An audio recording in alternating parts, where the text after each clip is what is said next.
Hey, good morning. It's Tuesday, February 25th, 2025 at 0800, and I will call the SELCO Commission meeting for February to order. With that, we'll go to, first thing on the agenda is the January 2025 bill schedules and warrants. Do we have any comments or questions for anyone? No? Glove testing is 10,000. What do we do? What's that when you test? Or are we just buying gloves? I just. Jim Zacco, Director of Finance. That is just the description for all the bills that would come under that vendor. So it's not actually glove testing Okay. for that dollar amount. Okay. It's just the report picks one of the invoice descriptions and puts it up front.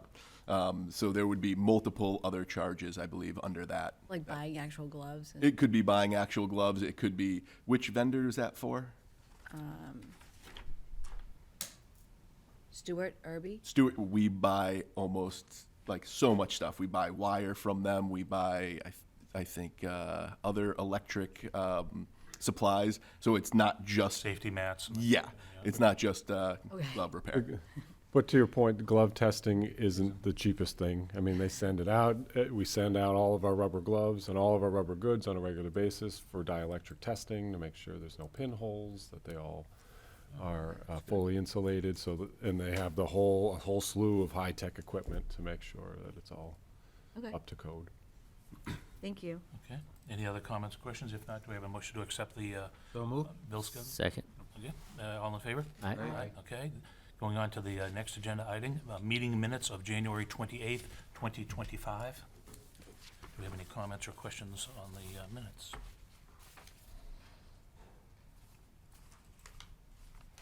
Not hearing any. Do I have a motion to accept the minutes of the January 20th? Second. Second. Okay. All in favor? Aye. Aye. Okay. Going on to the next agenda item is a voluntary electric and cable pilot, payment in lieu of taxes. And, you gonna I'll take that one? take that. So this is our annual voluntary contribution to the general fund, also known as pilot or payment in lieu of taxes. This year's recommendation is $506,390 from electric and $364,406 from cable. Fairly straightforward calculation for those amounts.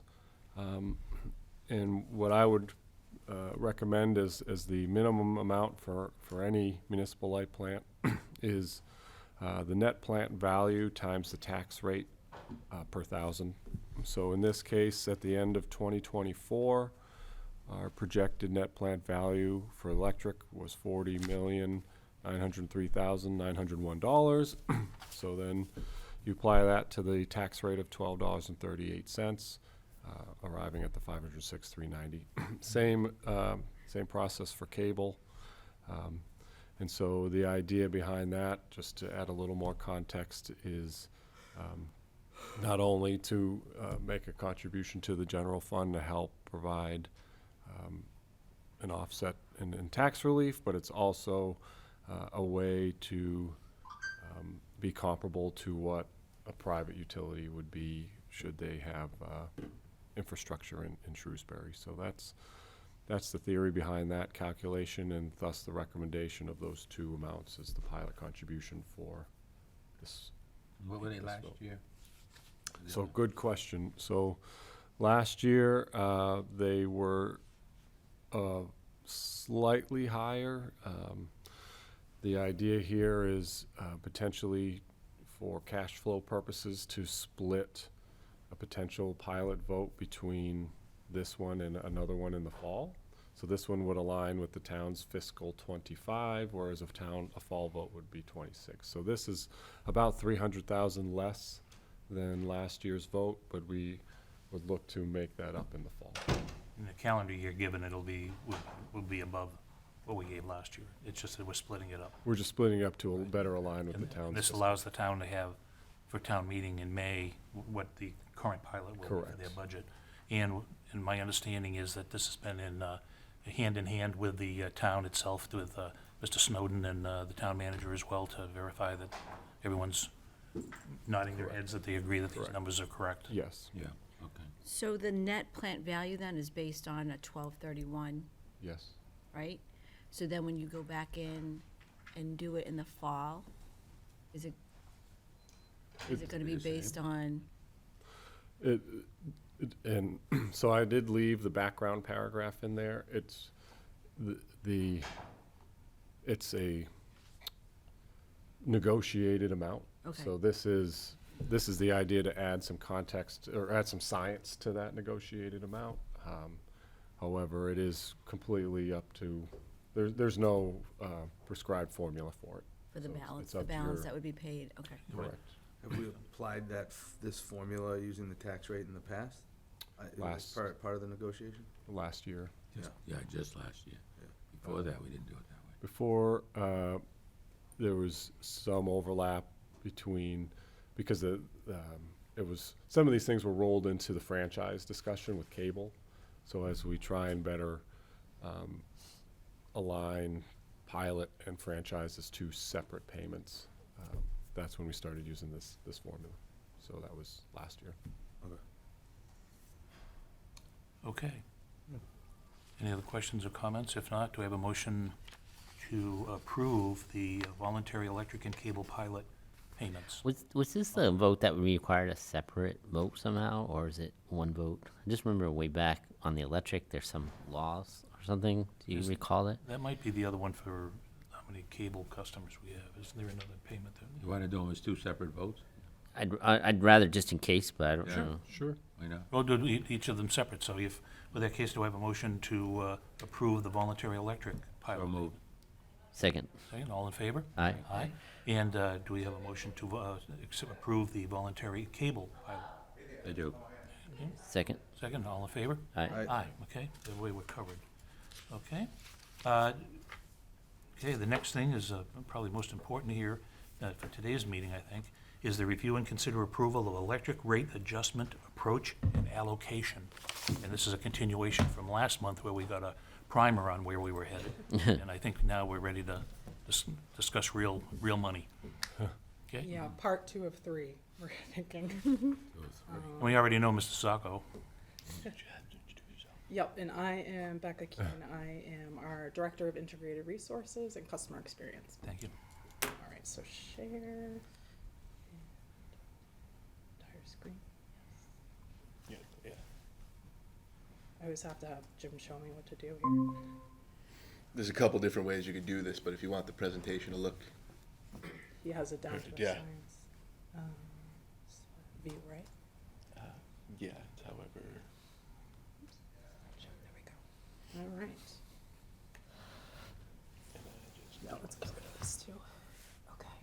All right, so the big thing that has changed since last month is we've done some deeper analysis and we're now going to be asking for an 8% overall increase as opposed to 5. Jim and I came to the 5 last month just based on a high level analysis using our budget numbers. And in the weeks since the last meeting, we've actually taken our budget numbers and put them into the cost of service model. And what that has shown is that the 5% unfortunately is not going to be sufficient. We used 2025 as a test year, which means that it's assuming the rates would go live January 1st. So this is all indicative, not what will actually happen this year. But under that modeling, it shows that the 5% increase would leave us still about $1 million under cost of service. So we've adjusted to 8%, which will bring us right even with cost of service within 0.5%. So we have taken 4 of the scenarios we discussed at the last meeting and ran them under the 8% situation. And before we dig into those, we just have one budget slide for Jim. So I just wanted to show you guys basically what happens when we do the budget is the 2024 numbers are estimated. So as we are creating the budget, we're doing it in like the October, November timeframe. We don't have the numbers yet for normally November and December. This year, based on timing, we were able to add November actuals into the budget for the 2024, but the December are still estimates. So here, you can see the 2024 numbers are, they have include a bunch of actuals that we have now received with the invoices, As we're closing the year end, which happens, it starts at the end of December and goes, into January, February, we receive invoices that are for the prior year that we accrue. The only expenses we still do not have in the 2024 numbers right now are the OPEB and retirement numbers. Those come from information the actuary provides to us, and then our auditors help figure out a calculation, and we do an adjustment. So we just wanted to show where 2024's actuals without that adjustment right now and 2025 are, and you can kind of see that the majority of internal expenses really don't have a large increase. The biggest expense increases are your purchase power and your transmissions. Looking at distribution, there's only about a 9% increase year over year, and some of that has to do with having like our new SCADA system, which is outsourced, which now will be paying, a yearly fee as it's monitored, but that takes off internal costs from like IT.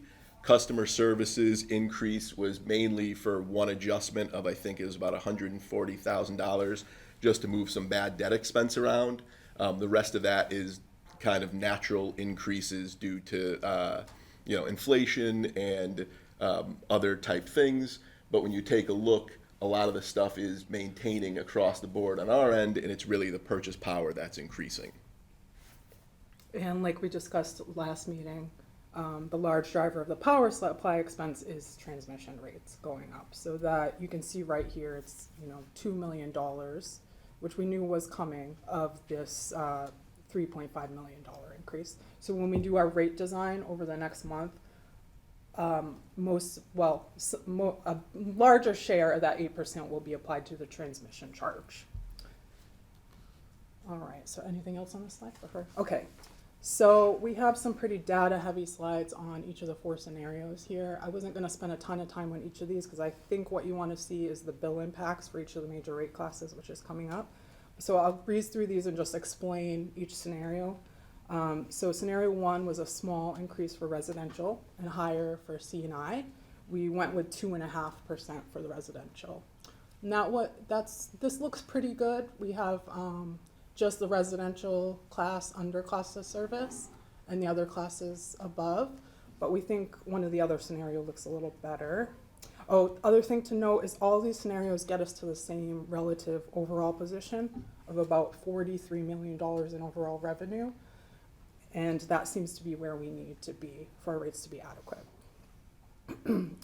Scenario 2 is what Bob called the peanut butter approach, so an even 8% across all the rate classes. We think this is not ideal because if you look in the far right column, we have the residential class quite a bit above cost of service, 4.3%, and the larger consuming classes are all just either below or slightly above. And this doesn't quite seem to line up with what we've discussed policy-wise with you. So we've kind of moved past that scenario. Scenario 3 we think is headed in the right direction. We picked this as a slightly bigger increase for Resi, 4.5%, and then an even spread across all the other rates. And you'll see everyone is above cost of service, and it looks pretty good, but we do think scenario 4 looks even better. So this approach was to get everyone close to cost of service. But what we like about this is we picked a 5% for residential and then made the percentage above cost of service increase with the size of the consumers in each of the rate class, if that makes sense. So if you look again in the far right column, you can see residential is about 1% over cost of service, and that increases as the size of the customers in each rate class by a little bit of a percentage. And it's all still within reason, so we think it's a pretty equitable approach, and we just want to discuss with you whether you agree. All right, so this I think is really what you want to see, and of course there's a little, I can hide that, yep. There we go, table 2 here. It's a summary of the bill impacts for each of the main rate classes. So scenario 4 is the one we're recommending, and that's highlighted. And it gives the increase for an average consumer on each rate is listed here. So for residential, that would be about a 5.63 cents increase. Commercial would be $65.52 a month. GS1, $63,250. Can't really see, I should look at the screen. GS2, which is our largest industrial class, would be $1,325. So those are the scenarios in a nutshell. I did want to pause here and just get your thoughts on everything we've thrown at you thus far. Can you tell me, just in a few lines, how one determines the cost of service per class? Good question. So Baker Tilly presented this kind of in detail at their meeting, and I'll try to remember in a couple bullet points. But basically what we're doing is we're getting our overall cost of service as a utility. The meat of their study is looking at how consumption falls and the cost falls per classes. So kind of allocating costs to each rate class in a scientific manner. So who is costing us the most as they're using the system and consuming? What would be an example of costing most, like use during the day or a larger load, going past load or Peak something like that? usage, huh? Yep, all of that. Peak is the big one. Peak. Load factor is what it's called. So, Chris, you might do a better job at explaining this than me, but the way that we build the system to serve their peak load versus what they're actually using as an average across a given time period, there's a calculation that you do to determine that. And some of the rate classes are either good performers per that metric or not. And actually, I can't answer which would be our worst customer. That might be more you. Yeah, I would, I think that was a fine explanation. Okay. Let me think of a good example would be, say, for instance, I'll just use residential. You put a 200 amp service on your house, and that 200 amp service, and then you're just going to use 180 amps of that the whole time. That is an ideal scenario where the infrastructure build out is going to closely align with the load, and I use amps as the unit of measure, but that translates to kilowatt hours. So you'd have a consistent kilowatt hour consumption to spread that cost of the infrastructure to support it out over that time. The commercial side is more like you have a high peak demand, so you might need, I'll just use 200 amps, this is way undersized, but a 200 amp service, but most of the time you'll be at 10 amps, but we have to build out the infrastructure for 200 amps. And so now there's all that cost and, infrastructure that's largely sitting idle during that time where you're just waiting for that, sporadic peak to come into play. So that's where you balance that out. Just to add a little bit more color to that, obviously with that higher usage comes more infrastructure, 3-phase, larger transformers, things like that.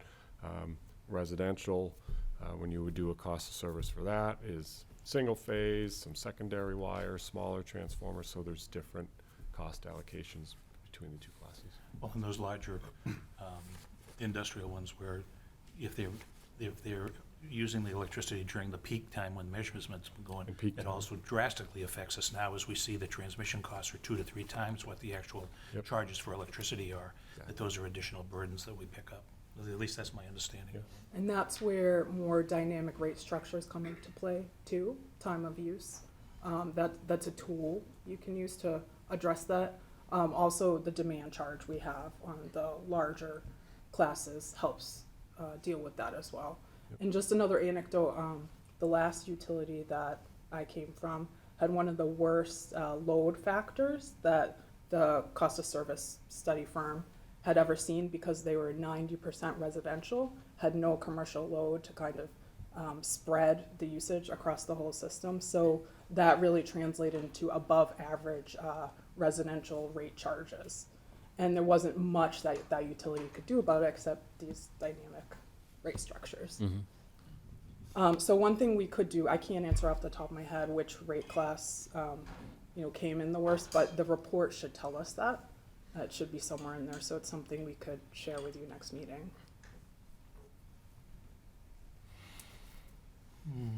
How many do we have in each? Do we know how many people are being our users are being impacted, in each class, in each rate class? Residential is by far our largest. I don't know, Patrick, if you know off the top of your head, the breakdown, Breakdown of meters. of meters. Might be something you could pull up, but Yeah, just curious how many. residential has the most individual.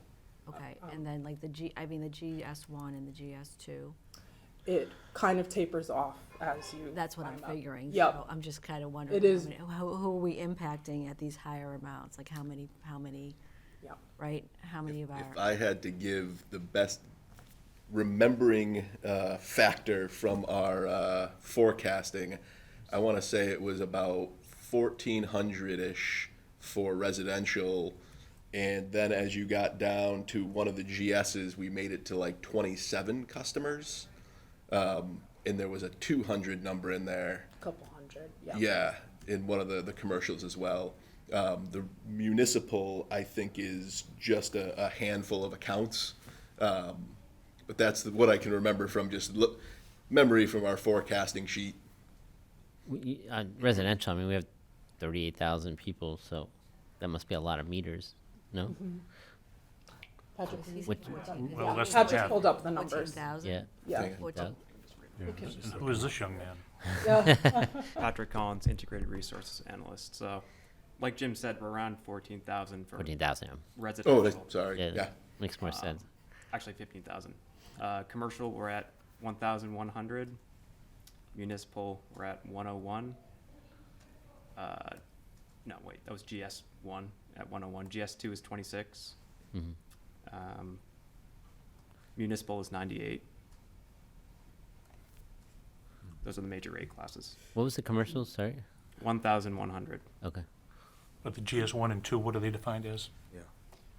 GS2 is the large industrial. GS1 is a step down from that. Yeah, GS just makes it sound like it's government. It's Oh, not. Yeah. General. General service. And GS 1 and 2 both have demand charges. The commercial one does not. It tends to be the smaller commercial customers like doctors' offices, Yeah. restaurants. Accountants. Yeah. Yep. And then That would be so commercial. the new plant that's being built down by Centec, that's coming in on the Grafton side that we're providing, they would be a GS2, They would, but there may be a need for a new rate class for something a like super that. rate, or a super rate class? Super. Yeah. GS3. Yes. A super duper Three. rate class. Yeah. And how would they get impacted then? Because if we're going even smaller, are they gonna have a higher? They would have a higher, Okay. Yep. okay, thank you. But remember, this is more targeting, even though they're smaller and they'd have the higher stuff, they're using more of that. They would require the larger transformers, larger infrastructure build out. So that's why it would be. Yeah, I think my question is more, okay, how many people are we going to impact by increasing their bill $1,400 a month, right? Like, Going to impact everybody, huh?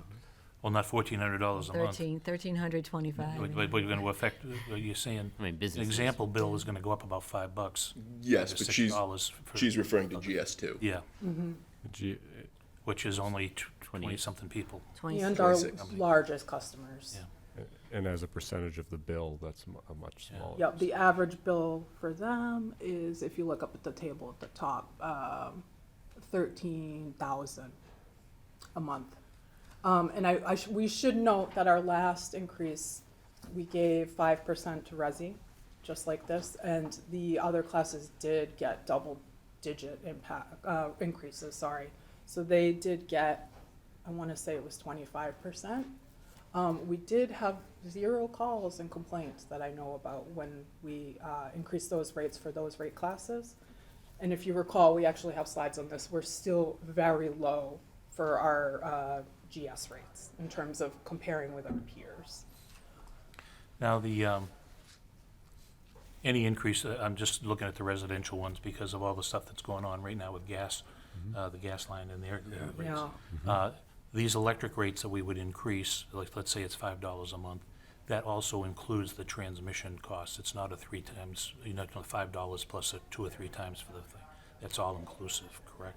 That's the idea. So hopefully, when we do our rate design and present you with the tariff next month, we will design the rates to follow the costs and where they've increased. Yeah, I'm just concerned, I'm watching the news literally this morning, where the state's now gonna go and do a 10% reduction for the gas folks for 2 months. Yeah. And some people are gonna, some utilities are then gonna charge interest, some aren't, later on to recoup some of those losses. And now we're getting into the electric side of the house, we're gonna see some transmission changes. Once we set this rate for May, what's the DPU got, up its sleeve for us on transmission costs there too? Do we have any idea on that? So, I've been fascinated by this debate going on with the natural gas, because watching the governor send a letter to her own DPU about an issue that the legislature and the administration basically created is fun in its own right. But the importance, I think, to Bob's point, is the messaging around this to show the increased costs of things that are in buckets of, this is stuff we control, this is stuff out of our control, right? And the major increases in all of this is the stuff that's out of our control. And if we want to have a broader conversation with someone about why is this going up, the whole long answer to why are transmission rates going skyrocketing, it's largely a reaction to a lot of public policy decisions and just a general huge increase in load and electrification. So I think getting folks to understand that this isn't evil SELCO trying to put money in its pockets is super important to, just whoever's job that is to articulate that message. Yeah. And I can help with some of that too, because we left off because of, there's still a couple adjustments that have to happen, but looking at last year's net income right now, without those adjustments, we're at like 900,000. I think it was 940. And now you're getting to the point where you're not doing your due diligence potentially to be able to reinvest into the infrastructure. You're running the risk of, are we making enough money to even, help do our pilot contribution, right? So this should help us correct things, because at the end of the day, we want to make sure there's a couple $1 million coming in at excess, so that we can do stuff like capital contributions. We could be funding our depreciation fund. Right now, I'm currently in kind of a whole conceptual argument in my head on trying to come up with a depreciation fund methodology, because today, if we're doing a major project, we can bond for that. But for things like, trucks and, other infrastructure investments that are smaller, you don't have a 30-year bond for that. So the goal for us is having the depreciation fund to be able to have enough money to be able to support that stuff. So for health of the organization in the long term, we want to make sure that we're filling all the right buckets and we have the money.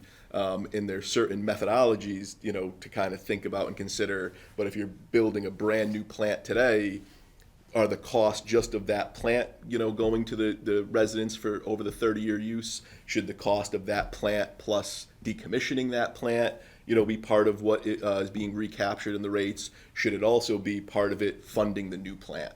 And eventually, once I have this better figured out, we'll kind of bring stuff like that for you guys to look at and say, okay, we'd like our depreciation fund to be X amount of, what our capital either investments are or something like that. But these are the mechanisms that we need to make sure we're recouping enough money so that we can be funding these, if that makes sense.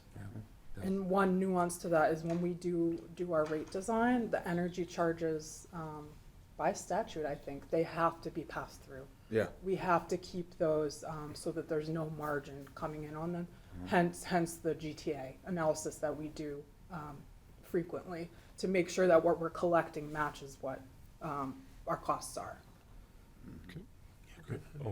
Could I just add a clarifying point that maybe everyone is on the same page? I feel like maybe there's others like myself that could find it helpful, is the difference between what we've presented here and rate design is that here we're looking at just using residential as a target. The 5% revenue target then gets applied to the different line items in the tariff, which would be the subsequent vote. So that's where, to your point, you'll see, so here we know residential in scenario 4 would receive a 5% increase. We would then go back and allocate that 5% increase to the different line items in each tariff to make sure we're aligning the increase with the cost center. So if power supply is going up or transmission's going up, those line items will receive the respective increases, distribution, and so on and so forth. So I just wanted to make sure for anyone viewing this, they would see the linkage between this revenue target and then the subsequent rate design that then gets voted on as a tariff in the next meeting.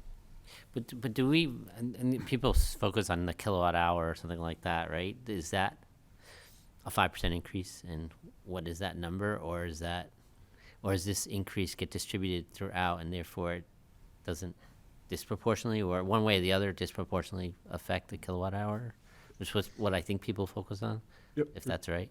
Yep, good question. So each of those line items would get applied to your kilowatt hour consumption. Okay. So the overall 5% increase, or I'll say let's go with expense. So the overall cost that is then in those categories like we showed in the other table, between, say, power supply, distribution, customer care, and so on, those costs are recovered through the different line items in the tariff. So we'd have to make sure, like, the line item that captures power supply is adjusted appropriately. But in aggregate, all of that would total the 5% adjustment, which each line item gets applied to the kilowatt hours, so they're independent. Okay. In an aggregate, they're the same. And then you mentioned on commercial that, and I don't know if this is something we do or not, whether there's already a extra charge for being past the load or a certain time. Are we double dipping in any way? Are we already protecting ourselves by charging extra on the commercial for these other variables, or for what increases our costs? No, because typically when you charge a demand charge, the kilowatt hour charges go down. So if you actually look, if you were to take a GS1 bill and put that right next to a Resi bill and compare the per kilowatt hour charges, GS1 is actually going to be lower. So if you sum that, because the demand charge is compensating for that reduction. Typically, that's how it works. Okay. Okay, so what are the advantages here, or where do we come out, I guess, not pushing to your next slide, but, Yep. as to where do we gain, or, people's questions about how do we compare with everybody else? Yeah. Yeah. Yep, we can get into that. Okay, so we only included the data for scenario 4 just because otherwise we would have had a million slides. So the impact is pretty minimal for residential. We're only going to jump 2 spots. We're still in, the bottom third, I would say. One thing to add, this is 2 spots based on when this data was collected. Yes. There's nothing to say that these utilities aren't also going through rate increases at this same point. Yes, it's very possible that they are. As we pointed out, it's happening to everyone. So that's residential. And then commercial, there is a more significant jump, but we're being brought up to the middle of the pack, which I think is best practice, just in terms of my opinion of where we should be. So we would bump up 10 spots. And again, that's assuming that the others haven't raised their rates as well. That's commercial. GS1, it's the same amount of jumping, if you will, and we're brought right below the middle of the pack there. We still have some work to do on GS2. We're still in the bottom third there, even after this 8%, if we go that route. A jump of 4 spots.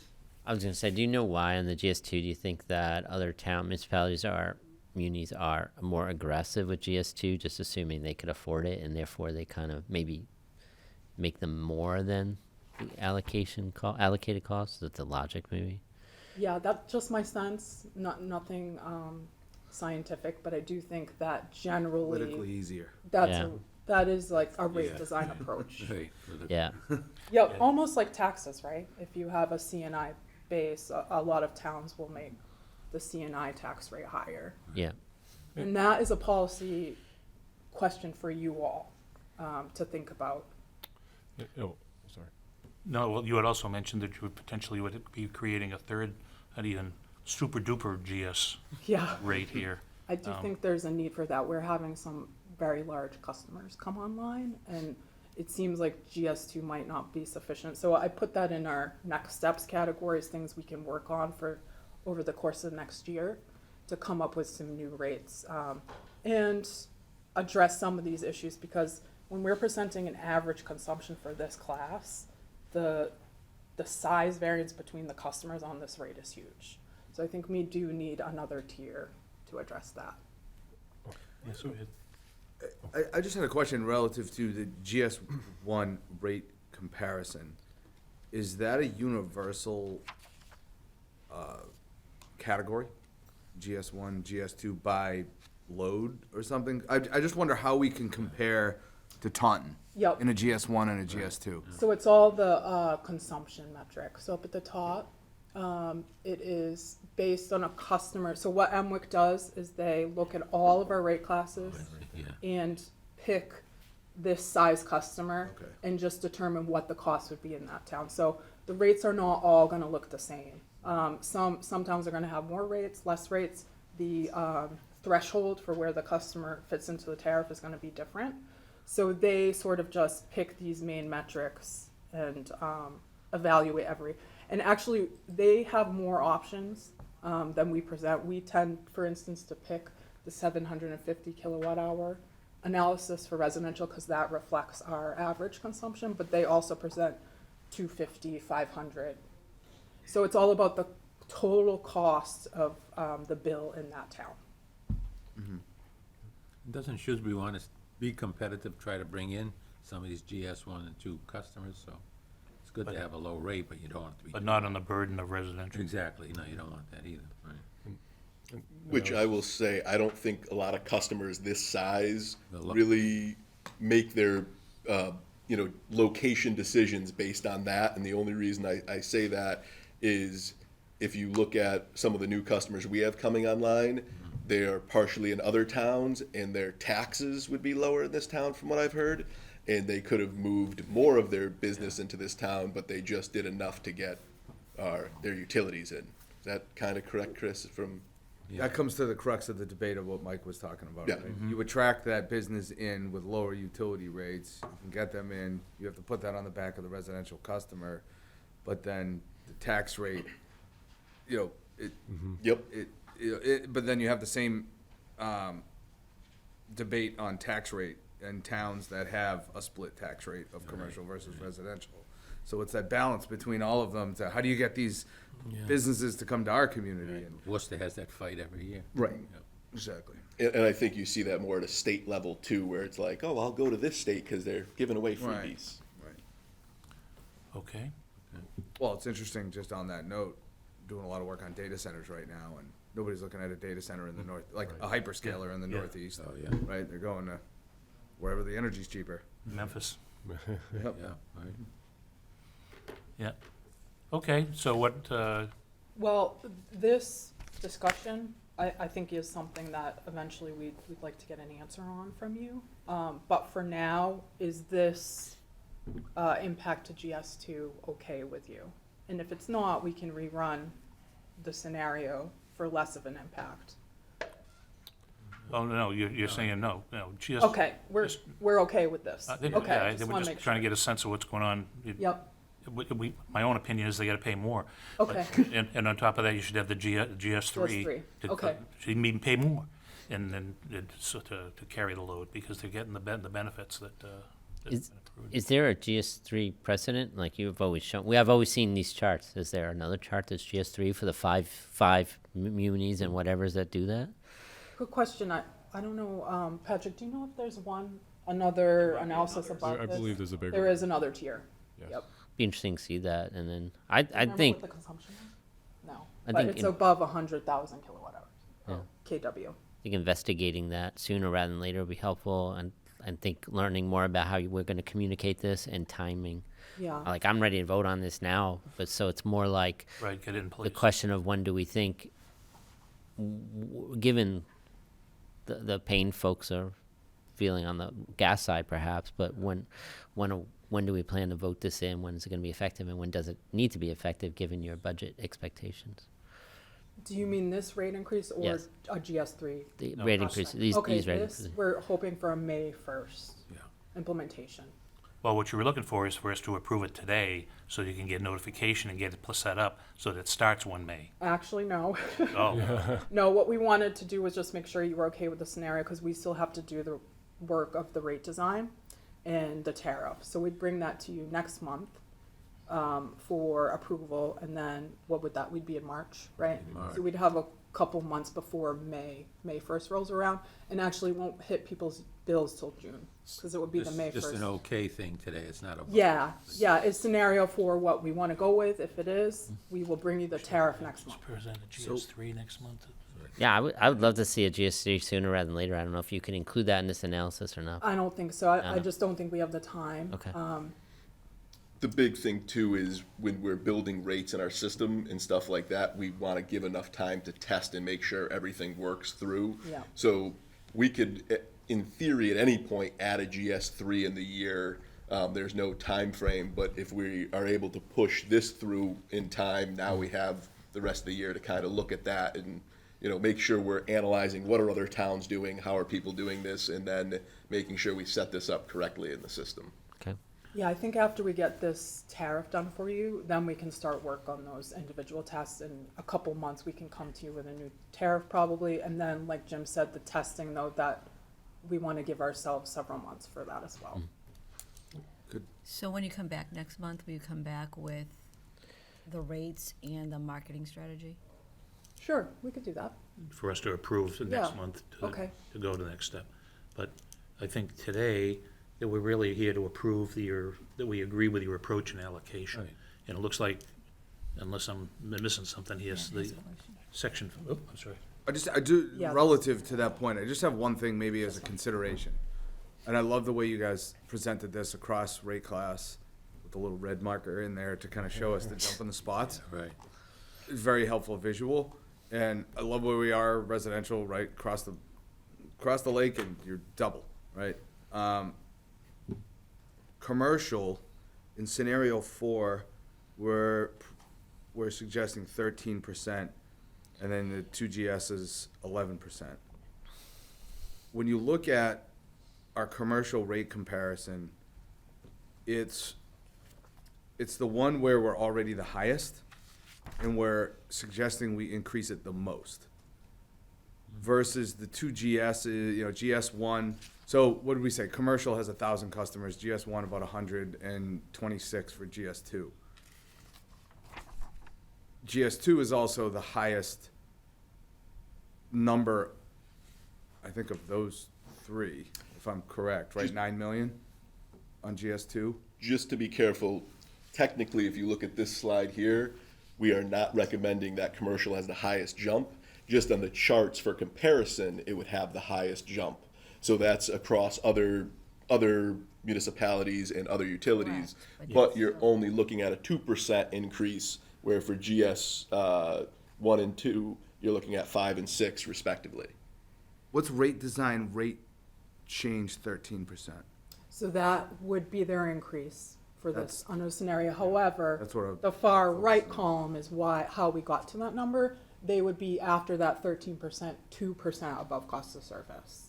If you look at some of the other scenarios where we gave them a lighter increase, they are sort of in line with residential under 3, and then under cost of service scenario 2 with that 8%, because currently they are under cost of service. So sorry, I misspoke on which column I was looking at, but the difference is we're not bringing them up a crazy amount higher. They're just getting to pay Yeah. what they're getting, is what you're saying.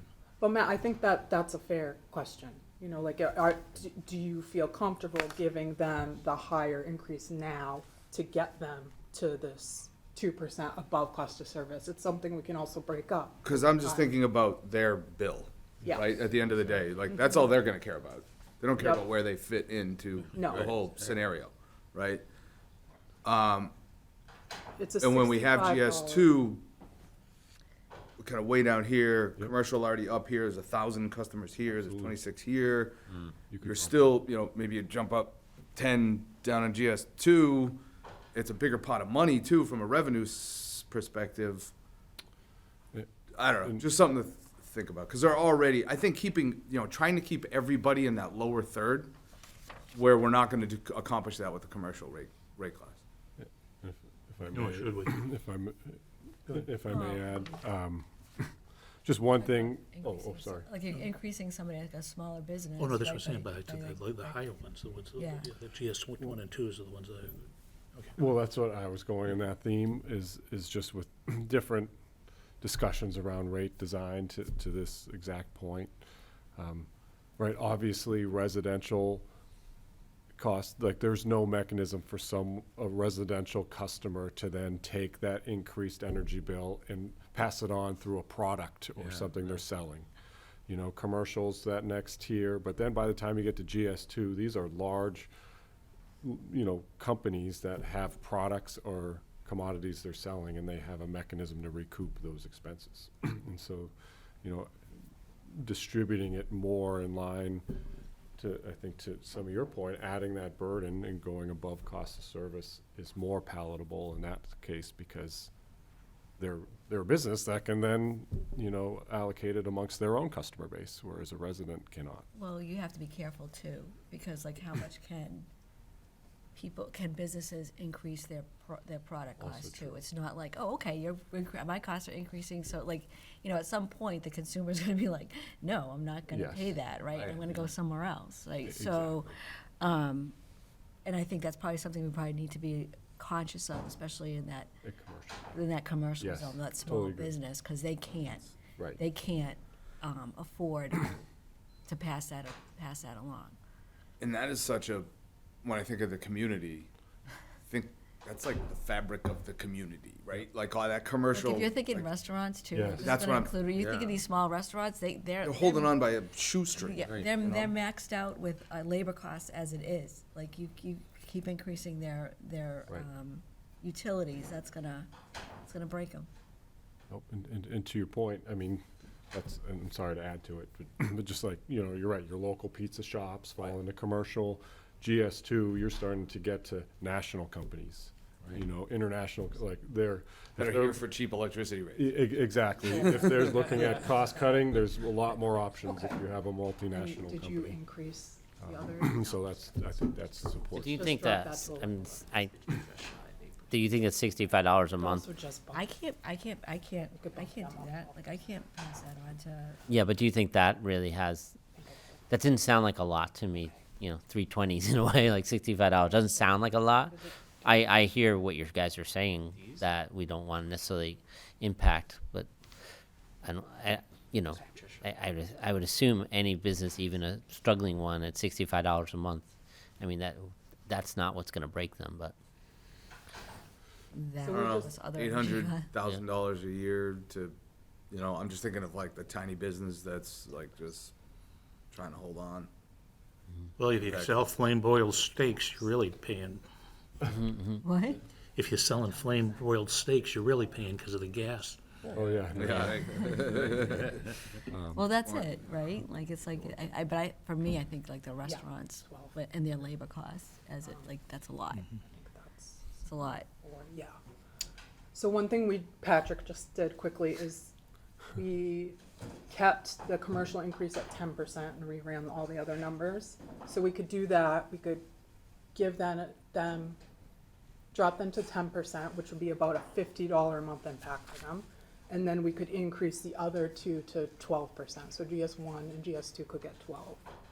Is that something a little better? Or we could keep, Where are we, so at cost of service, then are we at cost of service at commercial? Commercial is 1% under in that It's scenario. 1% under at 10%? Yep. And then, And then the GS1's at 6% over. okay. And GS2 is at 7% over.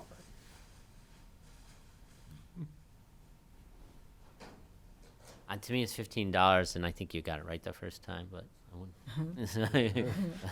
Yeah. Yes, but you're also working for big corporate.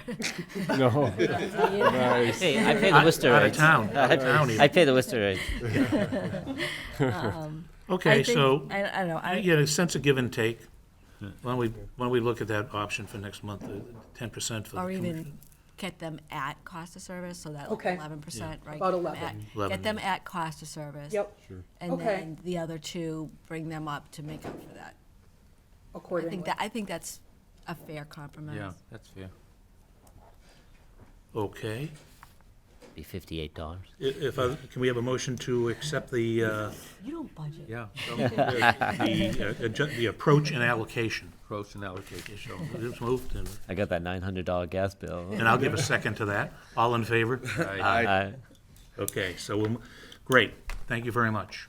We look forward to meeting up with you next month. Thank you. Thank you. Yeah, thanks. Nice work. All right, see Okay. you next month. Can't wait. And then what the viewing public is always waiting for, Yeah, the general manager highlights. Well, appreciate that. Trying to stay in theme with what we discussed. I personally find that particular agenda topic to be the most fun. That's why we hired I'm you, with Chris. So, again, not to dive into, news headlines that, have been around, spread around ad nauseum. But I think it is helpful if folks are tying together this discussion with respect to just the other general operating environment that we're in. So I just threw in a reference to the DPU rate approvals for Eversource and National Grid. So we can see, obviously that's an evolving picture. So as you can see, that came from 218. There's been some news since then. So things are happening quickly. So some of this becomes obsolete in the days since writing it and whatnot. But so the other ones, just I thought noteworthy because last meeting I threw in some summaries of pending or proposed legislation that could impact MLPs. We see that in other areas. So, for instance, the truck sales in mass over the EV requirements being unknown and largely impossible to meet. So we watch that closely, obviously, largely for our bucket truck fleet. Right now, We don't get an exemption? so that's what we're working on. Our advocacy efforts are working on.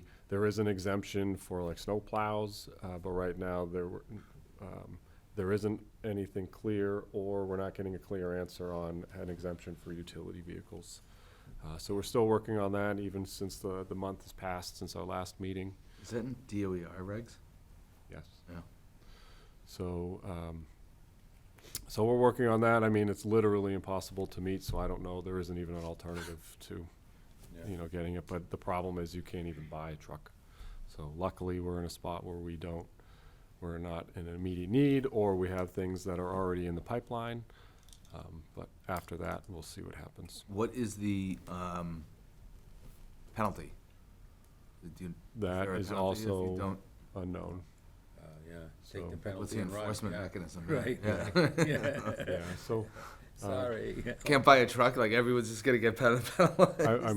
I'm cautiously optimistic that we'll either achieve an exemption or there'll be some adjustment that makes this more realistic. But for now, things are in limbo. Just from perspectives from the market monitor, I figured I'd touch upon for context. As you can see, total estimated wholesale market cost of electricity for fall was up 8% compared to the prior year. As you can see, number up 14% from fall 2023 for real-time energy prices. So the point is, when we're talking about our rate design being impacted on the power supply and transmission, these are tracking with the general market and market monitor trends. So just trying to draw that loose comparison between general market trends and our own local rate making, just to show that consistency. Another one I found of interest, because we were also just talking about rate adjustments and future rate making, looking at cash reserve policies, depreciation fund policies, things like that. These rate designs are, as we discussed, just as a recap of the budget presentation, no action. We're seeing, maybe a million plus in shortfall if we don't take action. Alternatively, on the IOU side, the idea is, we want to keep rates low so people can retain the hard-earned money that they've, earned. On the flip side here, we're talking about these rated adjustments on the private side and large rate increases. Eversource, amidst all this, reports more than 800, I believe it was 811 million in profit. Again, completely different business mindset and business approach. We're not talking here in Shrewsbury, an 8% adjustment to add to 800 million in profit. We're just looking to cover our costs. Right, yeah. So it's a much different approach. Interesting little nugget in here, though. Capacity cost totaled 359, 38% increase from the previous year. Yeah. That's crazy. Yep. So we have that. That's another thing. That's a great point. Just in general, I just wanted to have a quick talking point because people have asked me in passing just about tariffs and the tariff impacts on utilities. And so, I'd say here, a lot of our power supply contracts are secured. We do maintain, as we've talked about, that 80% open position. That's where you'd see your market fluctuations. But we do buy other commodities outside of the United States, some transformers, obviously depending. We do the bidding and procurement, and depends on what the spec is, but just for conversation's sake, right? There's transformers that are made in Mexico, other products that are made in Canada. So there are the potential to see these types of costs being shifted to other line items that are not power supply, but like the distribution side where our infrastructure costs, even just referencing different cable products. Not everything we buy is made locally in the United States.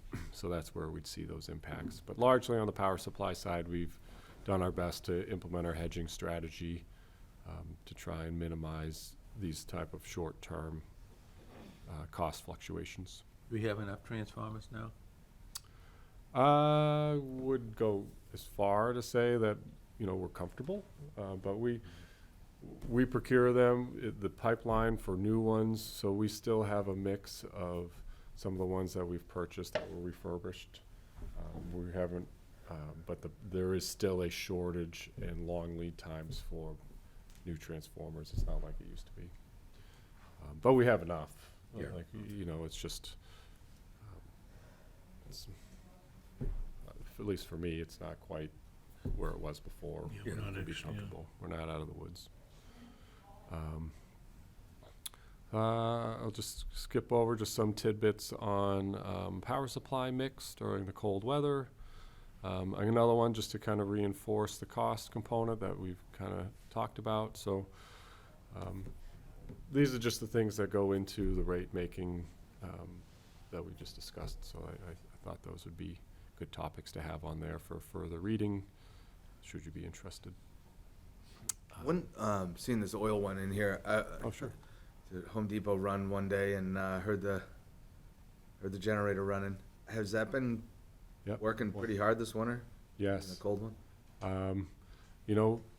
I'll have to say I've used that point before. So yes, I guess the short answer is yes, this year it's run more than prior years, but it does get a good bit of exercise every year. Yeah. So I've used that as somewhat a benchmark as to where the grid is in Yeah. terms of if a 1970s oil-fired locomotive engine is being called into action, that generally means there's some strain on the grid. And prices were at like 160. I just pulled up the app and it was Yeah. $160. Sweet. Yeah. So yes, so our units, yep, over by Home Depot do get exercised quite a bit. We have our Centec unit that we run on a regular basis.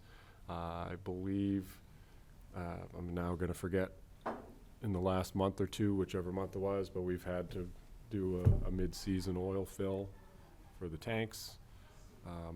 So it's, you know, yeah, You're getting worn. we're getting their use out of them. Once the battery storage gets online, that'll be another play in the Yes, generation in the wholesale market. in the mix. at the- Yep, At the moment, right? 100%. So Yeah. yes, we're still working through a few different contract options. Again, that one, I didn't go into that one, but that's been impacted by the market with respect to supply chain for utility scale storage. You know, our negotiations on pricing for that have been impacted with respect to trying to pass along costs, and almost to Maria's earlier point, are holding firm as a consumer to say, hey, I'm glad your costs are going up, but there's a point where we're just not tolerating additional cost. So you can go to your people and say, hey, our consumers aren't tolerating these cost increases, maybe you should stop it. You know, like I think there's a point where we just need to hold firm and say, you know, you need to figure out your cost recovery somewhere else, but we're not signing these contracts. So, so we've seen that on the storage side as well. But yeah, so, it's been, you know, a lot going on the energy front, but it's been like that for a while, so keeps it interesting. So shifting gears, we put in here just our one noteworthy HR topic that our Director of Broadband Technologies here in the back here, Joel Malver, is leaving after 18 years. What? And so, so we wish him well on his, you know, adventures and Ski trips. ski trips Gonna and, miss you. Bummer, man. I and you know, the journey of life.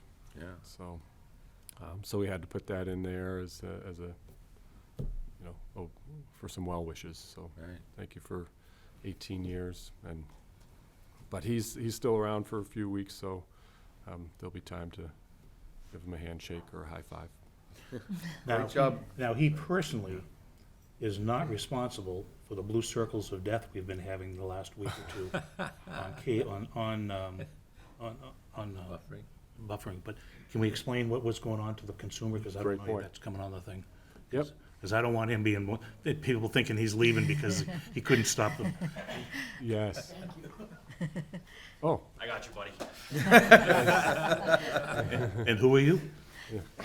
I'm Aaron LaCoyer. I am the network and systems operation manager down at the Parker Road. So we had 2 outage impacts last week. The first one was an SSL certificate issue. They unfortunately were not monitoring the SSL certificates for the CDN servers across the entire platform, so it wasn't unique to SELCO. And they had to do emergency maintenance to correct that. When they did that, they left out a piece of the configuration that was required for that certificate communication to work. So long story short, that emergency maintenance happened, which was around 3:30 in the afternoon. They resolved it by 4 p.m., but it caused a massive outage.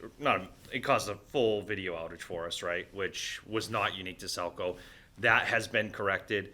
They've already implemented steps to protect that scenario in the future. That would be something you'd only ever do in a maintenance window, but because these certificates were about to expire, they had to do it early, So going forward, they have monitoring tools in place to make sure that never happens again. Who are So they? it'd be Are these it'd be people like in the middle of the Chicago or something, or? yeah, so the company CNI, which is like the network backbone for our platform, that's the company that had to do the certificate upgrades. So, but in the future, they'd be done in the middle of the night. You know, it'd be routine maintenance. Unfortunately, this was like considered emergency work. Are they gonna put a process in place to make sure they're checking on this? Yeah, they have a monitoring system now. It's already done. Okay. So that we should never see that specific issue happen again, but as we have experienced, when one thing happens, other things happen. So then the following day we had the other video outage. That was because they saw an influx in network traffic when they lost 2 of their clusters in their network. That process was resolved. They migrated the traffic, and there were 2 separate outages in that one day. Like the first maintenance window to try to resolve it, and then a secondary one when the traffic influx happened again.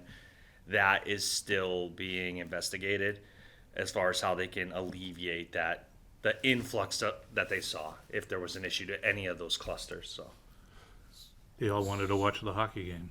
Yeah, well, I mean, I'm a Did it huge happen hockey during the fan, hockey so game? I I wasn't Yeah, it was happened very just before the hockey. Oh. it was very prominent on my mind because I'm Move a out of huge hockey town. fan. Oh So it's my like, we need to. Thank God it came back. Yeah, exactly.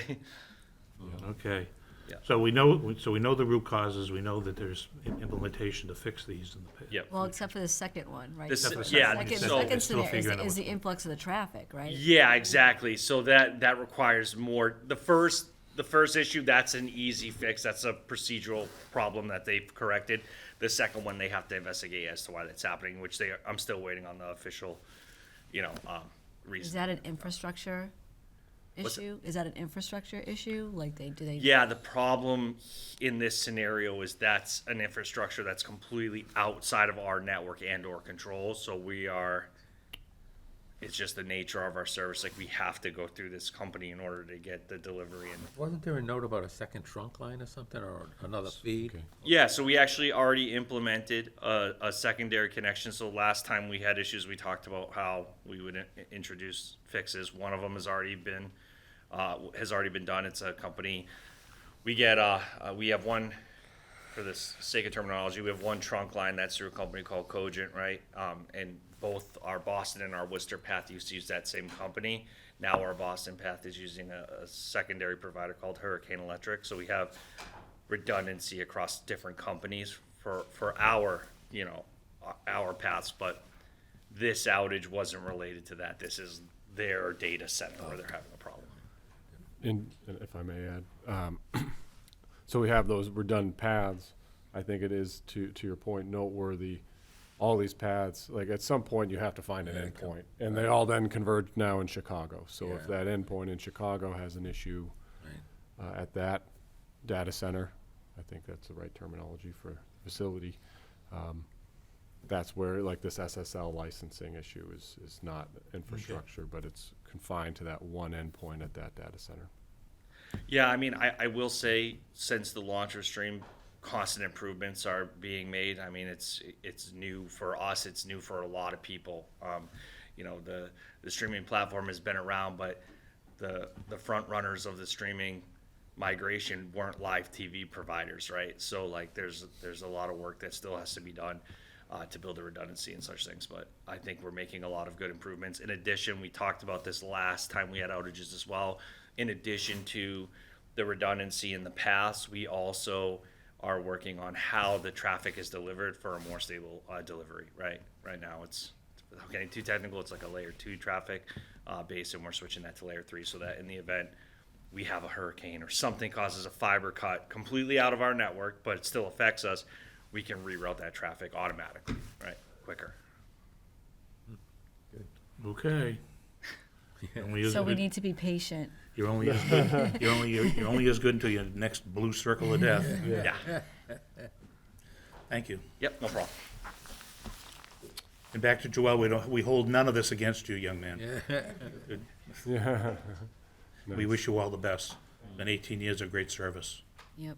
Especially the last couple of years of navigating through all of the COVID, modernization fiber, and- slant, whatever, yeah. yeah. Yeah, Been super. everything. Always impressed by you, Joel. Nice to work Okay, with you. And the responses when we reached out. Okay, anything, Let's see, related to cable, I mean, just not to hit every bullet point here. Well, I can't help myself on some of these. I know. But, high school career fair, March 4, we'll have representative there. If you know any young upcoming professionals that would like to learn more about SELCO, encourage them to attend that. Joel and I were on the Town Manager Download podcast, and we talked about fiber to the home and cable and whatnot. So if you'd like to learn more, that one is up on the website for viewing/listening. Let's see. Grants are always popular to talk about. We were awarded the Mass EVIP Public Access Charging Grant to cover the installation of our 2 EV chargers at the library. So that was good. Thank you, Patrick. when are they going in? Probably sometime, summer. So that's good news. And then just to touch on the AMI project, because that's helpful. We have about almost approaching 9,000 meters. That's about 55% since we talked about meter counts earlier. It's already proven helpful, so those meters that are deployed did give us some advance notice on the last weather-related service disruptions in advance before people even called. That's where we're really headed, is to know about these things before people have to call us. So we've started to see some benefit of that, so that's a good thing. Better still would be not having the outages, but because they are, it's nice at least to get notified. And then just happy to answer questions on any of these others. You know, that's the routine work that we see the crews out there. You know where you're gonna put that battery energy storage system? We don't, Still not. we still don't know. You know, everything is generally in the vicinity of the Centec area, so we know there's going to be something in that area, but we're still working through the contract portion, and it's just been a difficult time to secure a long-term agreement. Just see, we're still working on the solar on the Shrewsbury PD permitting phase. You know, spring is just around the corner, so you can see I thought it was a noteworthy date of mobilization on March 15th. So I think that's mostly About what I it, was yeah. looking to call attention to. Good. We talked about stream. So this thing on the solar on the police station, are we owning that? How is that working? What's, Yep, good question. That would be SELCO ownership. We'll interconnect that directly to our grid and incorporate it as, albeit small, but a portion of our power supply portfolio that everyone will get a piece of. and just because it's a good location, is that why they did it on the police station? They don't get any benefit of that? They, It was part of the building. yeah, it's just part of the building design Yeah, and, okay. That was part of the energy considerations right. and whatnot. Right, and rather than apply all that just to that one particular building, with the You just put with the municipal light plant, it's easy just to kind of run like the it's in wire. the general fund No, of the plant. exactly, it Right, just yeah. goes in for everyone. Right, yeah. It's not one building. Okay, well, great. Any other questions or comments from anybody? I will not be able to make the April meeting. Oh, April, Yeah, as a current date. If you want to change the date later than that, I can go. okay. But if others can make it, that's fine. We'll take a look at that. Are we voting? Are we voting on the, We have a March 25th meeting first. no, voting on the scholarships? Is that the April meeting? Oh. That would be what we'll That do in is- April. Right. When is the April meeting? It's the Tuesday after the break, the Easter. Oh, yeah, 29th. Yeah, I won't be able to make that one either. April 29. April 29th? No, I believe it's the 20. No, it's April This is 29th is the 29. meeting. Oh, right. I'm returning May 1st, Okay. When are you leaving? the 18th. Okay, So so- you're And gone. Tony You're can't gone make for the 2 weeks? 29th. Right. Yeah, I'll be out of town also. okay. I won't be here for the March meeting. I'll be traveling. March 25th, okay. Okay, so the next one's March 25th. Yeah, and then we got the scholarship stuff that they need to do it before the kids graduate, and that's the first week in May, so we get in that. And that may be we may have No, to work first week something. in June. Pardon? First week in June. Yeah, but the kids, they do the awards for the Oh. scholarship the first week, or second week in May. Yeah, it's okay if I Yeah. miss it. Right? Right. Okay, but it's worth putting out that we do have, what, 3 $1,000 scholarships that people are gonna be applying for, and they can do that online, so that's for the SELCO. It's any graduating senior, no matter what high school they go to, in any community. If they live in Shrewsbury, they can apply for that scholarship. And What's the other- deadline? March 10th. March, so you'll have the information. Yeah, I you know, can to look put at your vote in Yep. before you leave, right? While you're on vacation. so it still looks like we have a quorum for the I did that, 29th. that's why. You'll be here, I'll be here.